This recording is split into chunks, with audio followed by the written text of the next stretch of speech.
Good morning.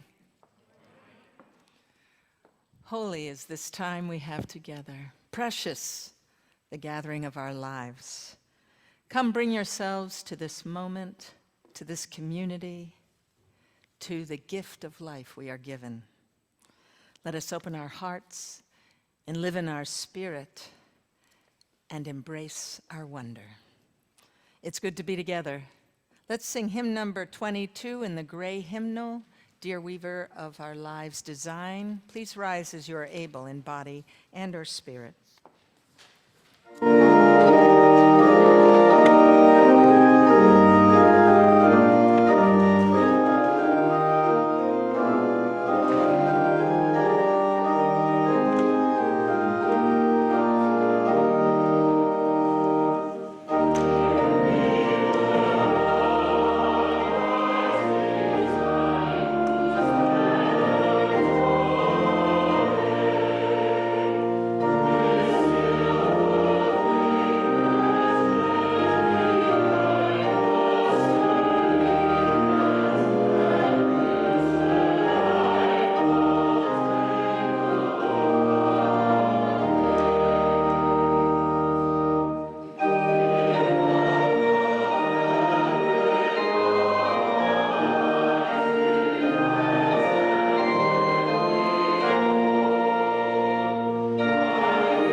Good morning and welcome to First Parish in Milton. My name is Lisa White and I'm a member of our worship committee. If you're having any trouble hearing us, could you raise your hand or in Zoom say something in the chat function and we'll fix it for you? We're so glad that you've chosen to be here with us this morning or to join us virtually. However your journey, whatever your heritage, and whomever you love, you are welcome here. Your presence here on Sunday morning enriches worship for everyone. This sanctuary is made holy by your presence. If you're joining us for the first time, a special welcome. You'll find information about First Parish in your pew, and one of the greeters or I will be happy to walk you over to our social hour after church and answer any questions you might have. The work of living our faith is done both in and out of worship, so I call your attention to the printed announcements that came in your order of worship and are also emailed each week. In particular, a couple of things from RE. The kids are already out at a 1-hour workshop this morning with melodrama, so we won't be singing them out.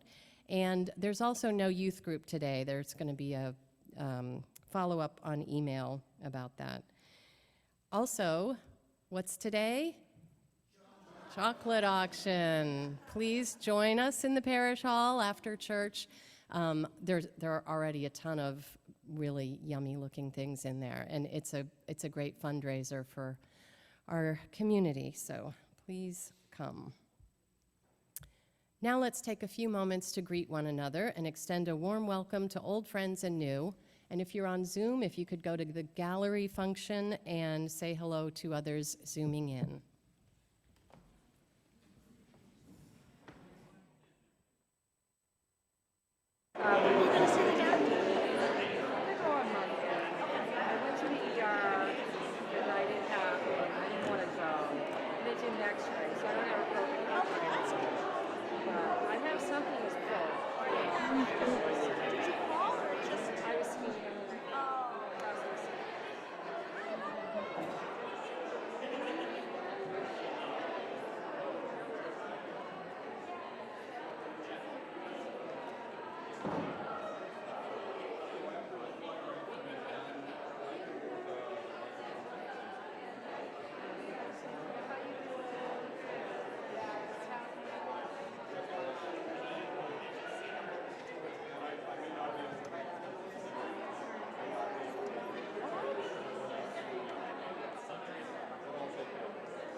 As we enter into worship, please take a moment to make sure your cell phones are silenced. Now is the moment when we can focus on being here, when we can choose to connect with ourselves and the divine, when we can choose to just be present. Now I'd like to invite Jeff Stote, the chair of the Ministry on Committee, to come up and light the chalice. The Ministry? The Committee on Ministry serves as a conduit of information between the congregation and the minister.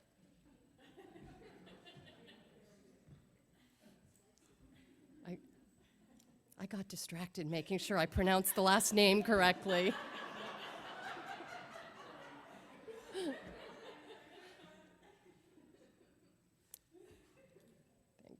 Each Sunday, we light the chalice as a reminder that hope, love, and faith still abide.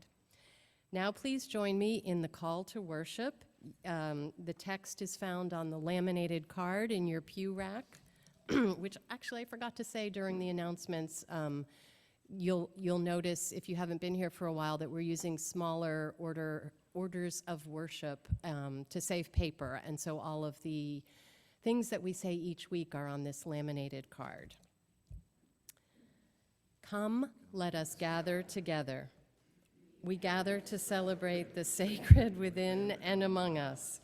We come to seek spiritual growth and understanding. We strive to practice acceptance, forgiveness, and love. Together, we work to build a world with justice and compassion. Come, let us gather together.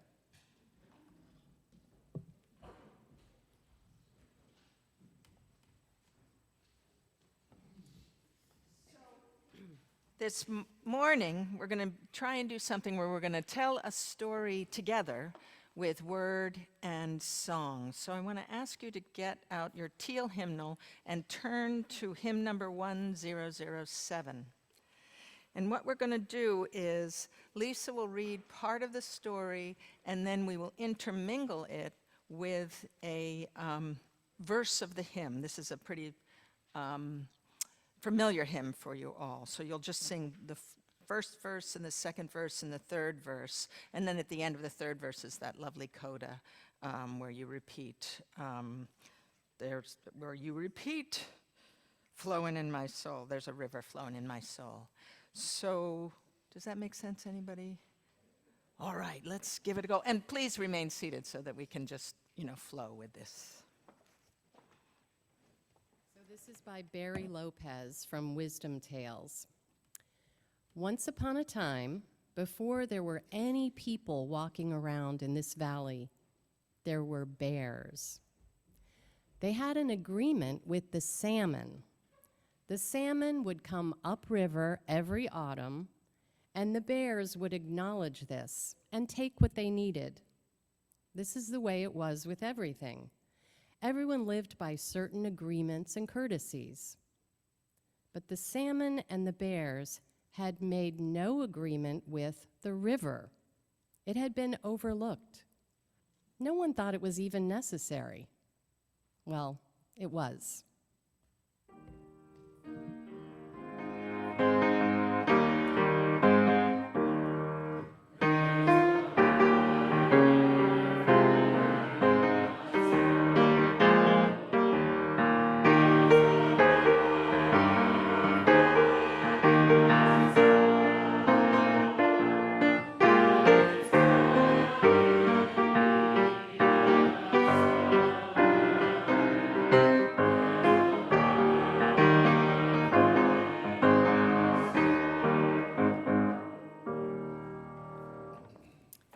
One autumn, the river pulled itself back into the shore trees and wouldn't let the salmon enter from the ocean.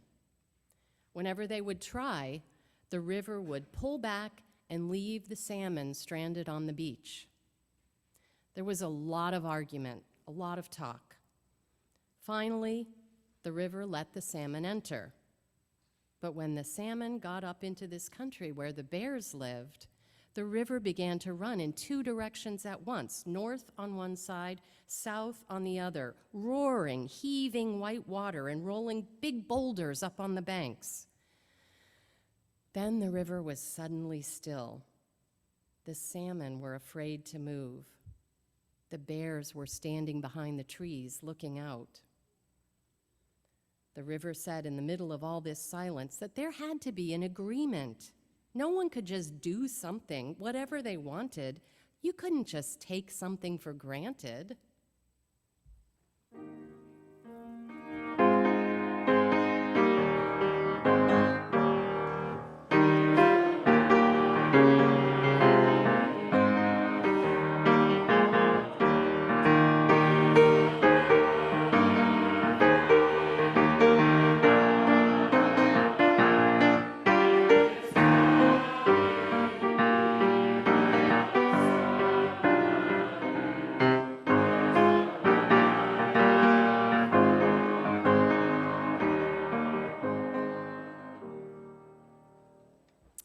So, for several days, they spoke about it. The salmon said who they were and where they came from, and the bears spoke about what they did, what powers they had been given, and the river spoke about its agreement with the rain and the wind and the crayfish and so on. Everybody said what they needed and what they would give away. Then, a very odd thing happened. The river said it loved the salmon. No one had ever said anything like this before. No one had taken this chance. It was an honesty that pleased everyone. It made for a very deep agreement among them. Well, they were able to reach an understanding about their obligations to each other, and everyone went on their way. This remains unchanged. Time has nothing to do with this. This is not a story. When you feel the river shuddering against your legs, you are feeling the presence of all these agreements.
So this is a time where we share in community stillness.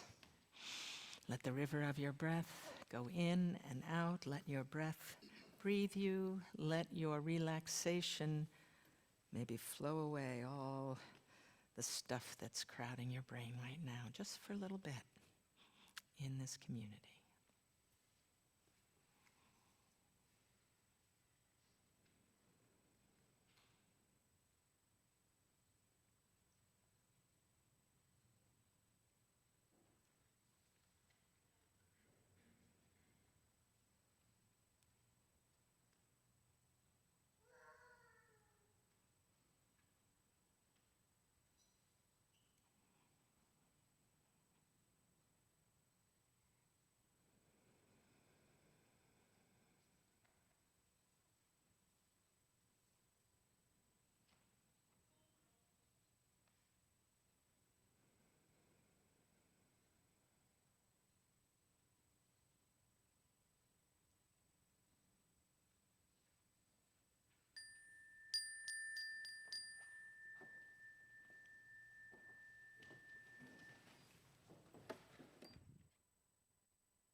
That's what I'm talking about.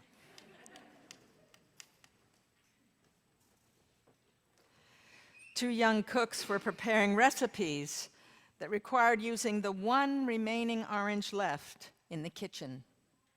"I must have it," said one, "or I cannot make orange muffins." "But if you use it," said the other, "I won't be able to prepare the glaze for my chicken recipe." They decided to settle their conflict by splitting the orange, each with an equal portion. The cooks went to their separate areas to create what they could with their half. The muffin maker scraped the peel off the orange half. The glaze maker squeezed the juice from the other half. What's wrong with this picture? Clearly, there was a better solution. Each could have used different parts of the whole orange to fulfill their need. Because the cooks were so focused on their individual needs, their greatest concern was for fairness, which translated to them as identical response. However, if they had focused on better understanding one another or stepped back to consider the larger picture, each claim would have been more fully met, not with identical response, but with equal regard, with a lens toward equity. Fairness does not mean everyone gets the same, Rick Riordan offered. Fairness means everyone gets what they need. I learned a lot about the difference between equity and equality in my work with the legislative ministry in Maryland. For 9 years, part of my public ministry was advocating for marriage equality. I had the privilege and challenge of testifying in front of judiciary committees of both the Maryland House and Senate for most of those years, till it was passed in both houses in February of 2012. Maryland was the first state to pass marriage equality by legislative vote. Other states acquired this important civil right through the courts. Maryland and Washington State that year began the avalanche of legislative wins until the U.S. Supreme Court made its national ruling in favor of marriage equality in June of 2015.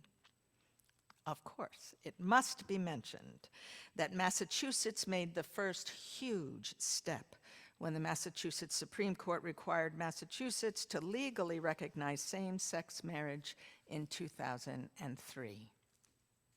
Thanks. And why not talk about love today when we have a chocolate auction, right? I can point out right away how, through the lens of equity, the language shifted from same-sex marriage to marriage equality. The marriages were of equal worth, not different from the normative assumption, but considered in law with equal regard. Not a subset or special description, just plain marriage.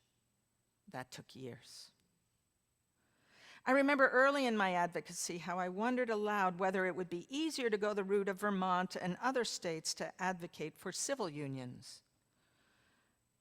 Get marriage possible, just give it another name. My colleague in activism bristled at my lack of understanding, at my clouded equity lens. We're not second-class citizens, he said. We're not different in our love.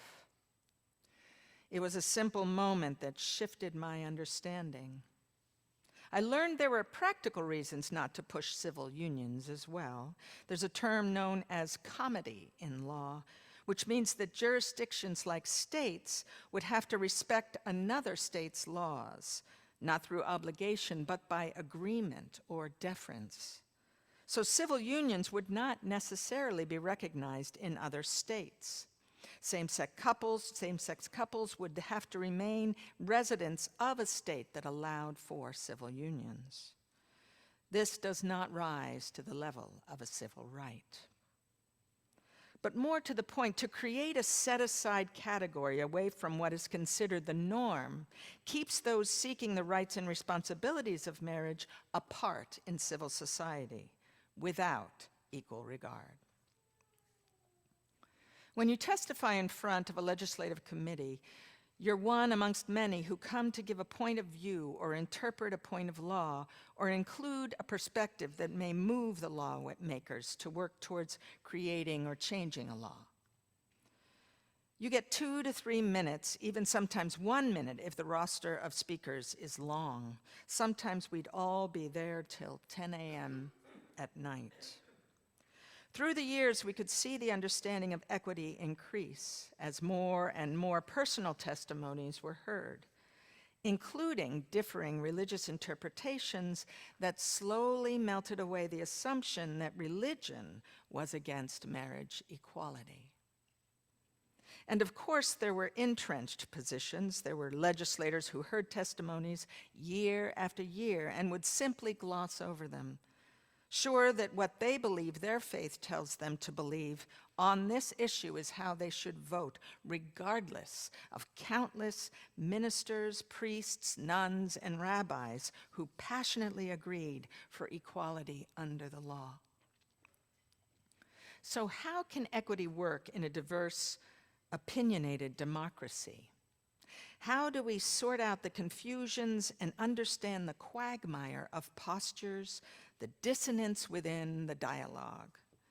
How can we live together, making room for diversity of opinion without harming, disempowering, or disabling the life of another?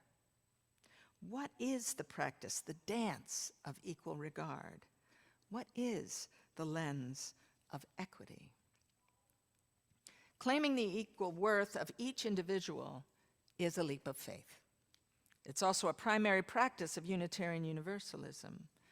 It calls for an acceptance of a reality beyond our imagining. It touches on a cosmic reality that there is something essential of life that we share in common. We are each unique, yet of equal worth.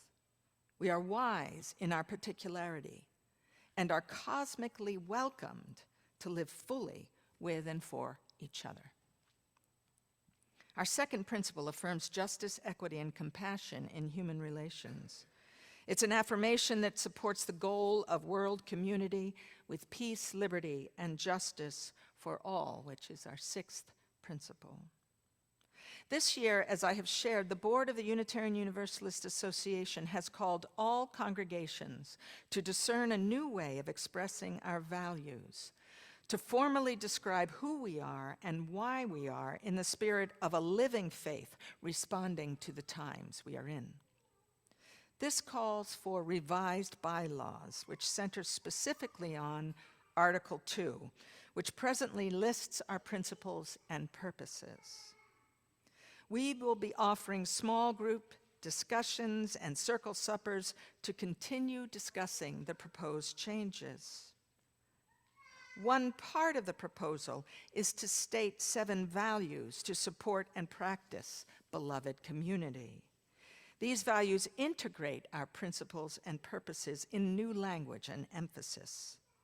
And one of the values lifted up is equity. The equity within our faith transcends politics or celebrity, performance or status. It's about inborn, inherent worth. You are somehow equal to the first human on the moon. You are somehow equal to the high school dropout. You are somehow equal to the murderous dictator. You are somehow equal to the Nobel Prize winner.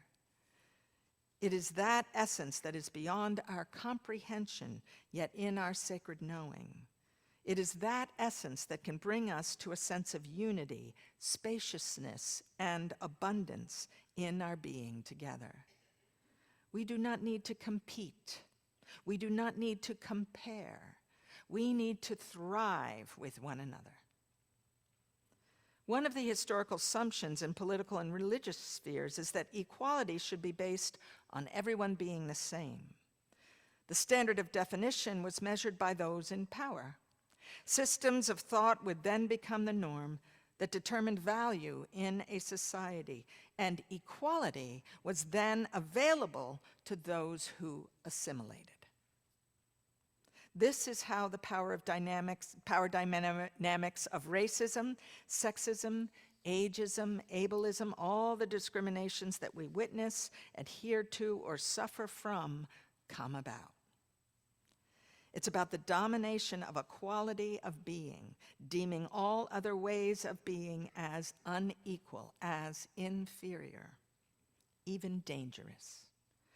Difference is then seen as deviant. Unfamiliar ways of being are deemed threats to our way of life. And it's important to remember that this is hard stuff, hard and liberating stuff. It's not easy to have a basic assumption questioned and probably debunked. It can feel like an earthquake, like there is no steady ground beneath you. The disorientation can be very frightening, so it's important to be kind, firm, steady, and deliberate, but fueled by love. I witnessed this in one of the arguments that arose against marriage equality, the deeming that something different is a threat to our way of life. The argument made by some citizens and some legislators is that every citizen already had all the rights and responsibilities of marriage available to them. There has always been marriage equality. All people had to do was marry someone of the opposite sex. Be heterosexual, like you're supposed to be. I kid you not. This simply illustrates a combination of fear of change and the hoarding of power. This is the way my life works, so you're going to have to make it work for you as well. This is not equity. Equity is not about being the same thing. It's about shared, equal presence in the way of things. What's interesting as well is that we cannot have equity if everyone is the same. We would not notice shared being if there was only one way of being.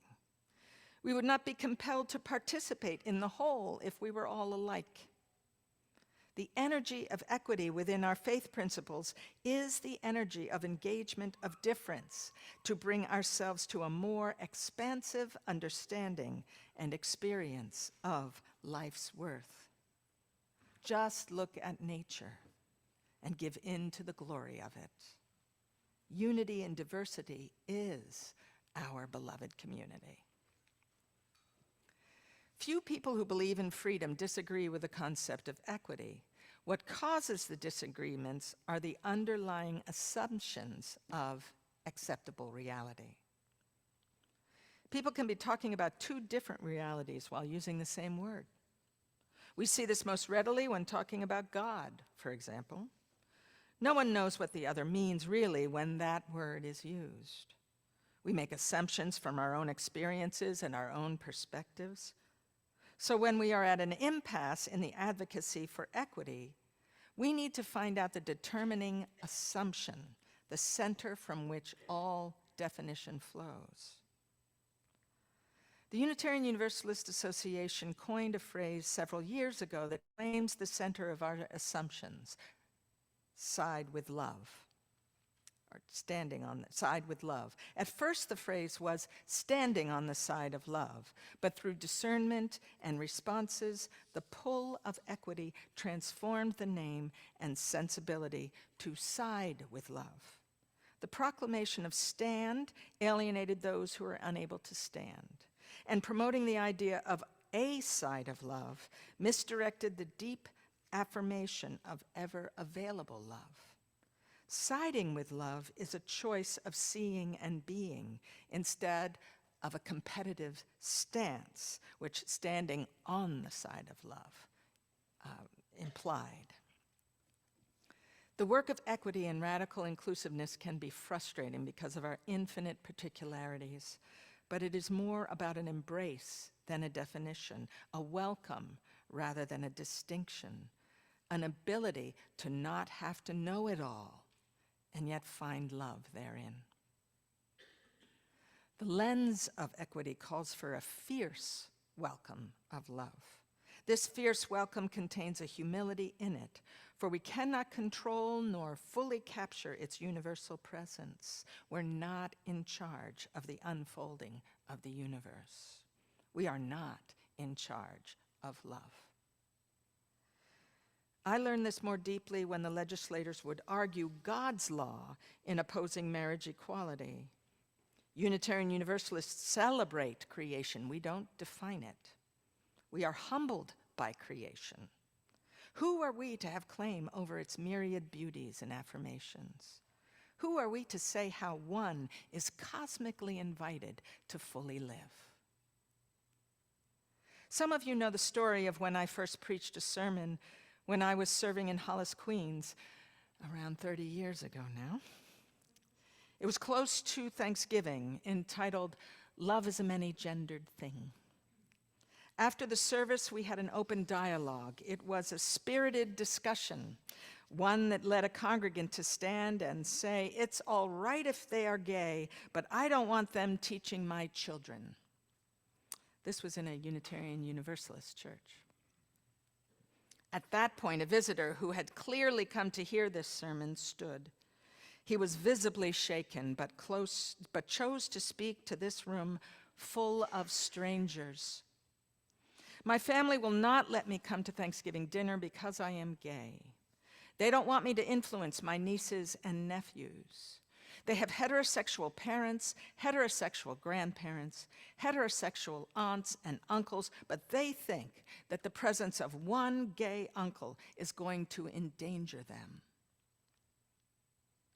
This brave messenger then broke into tears, and we held the moment in silence. The power of the truth of this man's life and the obvious equity of his being was palpable. The love that his courage and kindness conveyed filled the room. That love, that truth equalized the moment into a deeper understanding, and those with ears to hear and eyes to see felt an expansion of the glory of creation. "Since all creation is a whole," writes John Hyder, "separateness is an illusion." May we find comfort in our common humanity, wisdom in our particularity, and the presence of love in our embrace of equity. So may it be. Amen.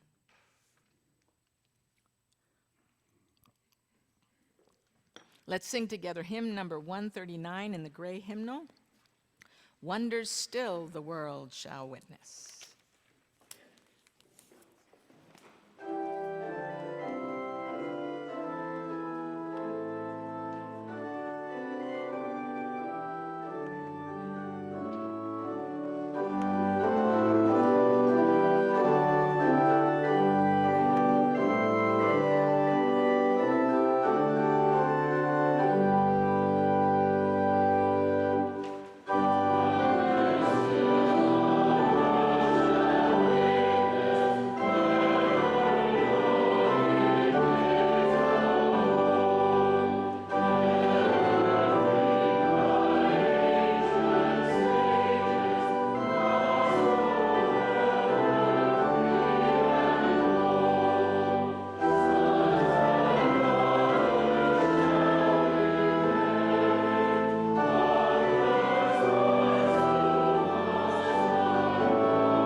Let us join our hearts in the spirit of prayer.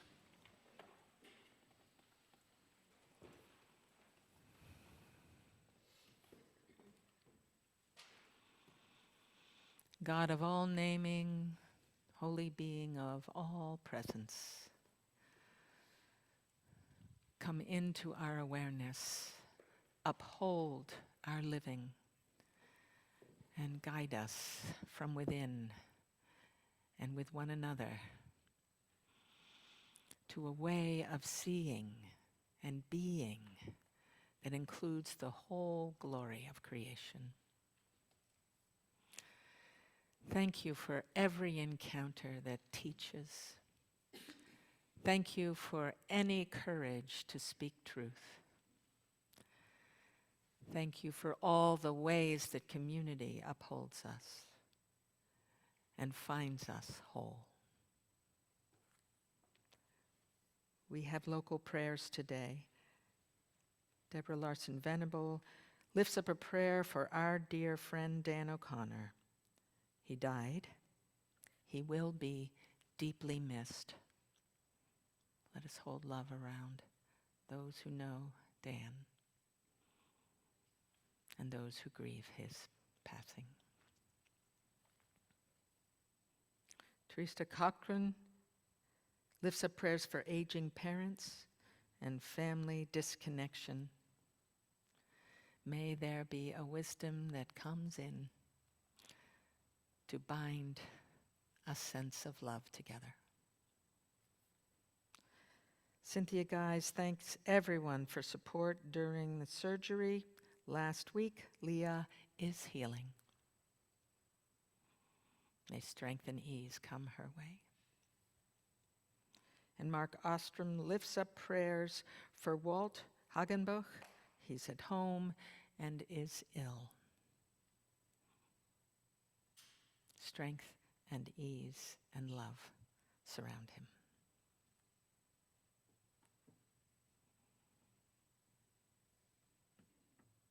Amen.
Good morning. Good morning. My name is Trista, and I've been attending services here since Easter 2022. My daughter and I came here for an Easter egg hunt and were greeted by very friendly people. So I decided to do some research about the UU Church and found its values aligned with my own, and I've been coming ever since. I find the services uplifting, enlightening, and often moving. You might see me crying sometimes in my pew, but to be honest, it doesn't take much. When Dottie asked me to give a faith reflection, I was told I could talk about something important from my youth. Whenever I think back to my childhood, I know what had the biggest impact on me were my grandparents. Being born to a 16-year-old mother allowed me many grandparents in my early life. Including my step-grandparents, I had a total of 13. What a blessing. I spent the most amount of time with my grandmother, Virginia, whom my mother and I lived with until I was 8 years old. Every Sunday, she would take me to her parents' house, 40 minutes of windy Vermont roads, where we would say good morning to all the cows as we passed. And sometimes her siblings and their families would be there too, everyone older than myself. My great-grandmother was in a wheelchair, and my great-grandfather took very good care of her. But on Sundays, both would be in the kitchen making Sunday dinner, served at 12 o'clock sharp, a healthy amount of meat, a starch, and a vegetable from my great-grandfather's garden, followed by a dessert. I think that's very English. The cleanup was done by all of the adults, and they would sit and visit, either in the living room or during warm days on the screened-in porch, listening to the brook and watching the birds at the bird feeders. Now this might sound kind of dreamy, but honestly, as a child, I was bored out of my mind. Children were to be seen and not heard. So while I loved the eating part, that's where it ended for me. However, as I became older, I came to appreciate this experience of being with family, enjoying warm, fresh food, and sometimes creating ways to entertain myself in nature, such as collecting leaves or special rocks, walking through the garden, or riding my grandfather's bike to the nearby lake. I even learned how to French braid on my great-grandmother's really long white hair. But most importantly, I learned to listen, to just be present, not adding my voice, but just listening. This has been an important skill in my life, in all my relationships. I came to realize that this was a time for family to come together, to find comfort, support, and connection to one another. Sound familiar? Perhaps that's why I was drawn to the UU Church.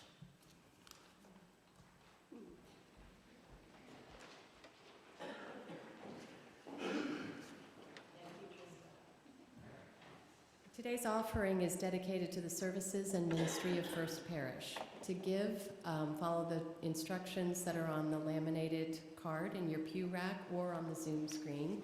And for those of you here in the meeting house, you can put cash or checks in the offering plates at either entrance at the end of the service. If you're proud of this church, become its advocate. If you care about its future, share its message. We welcome all to build a just and healthy world with faith, love, and compassion. Please support our faith community by giving as generously as you can.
join in the unison dedication, which is number 4 on your laminated card. May these gifts be transformed into strength for this faith community, into comfort, food, and shelter for those in need, and may we be transformed by generosity.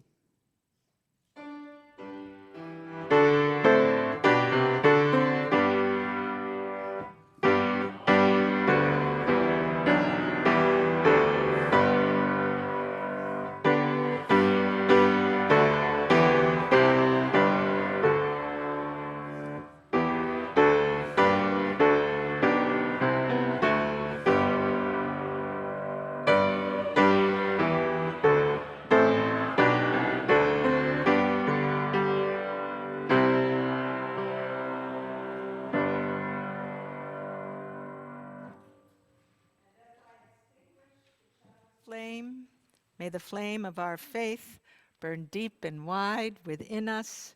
May we see the wisdom of each other in our glorious difference and in our way of being together. Have a great week, and come, let's think about chocolate.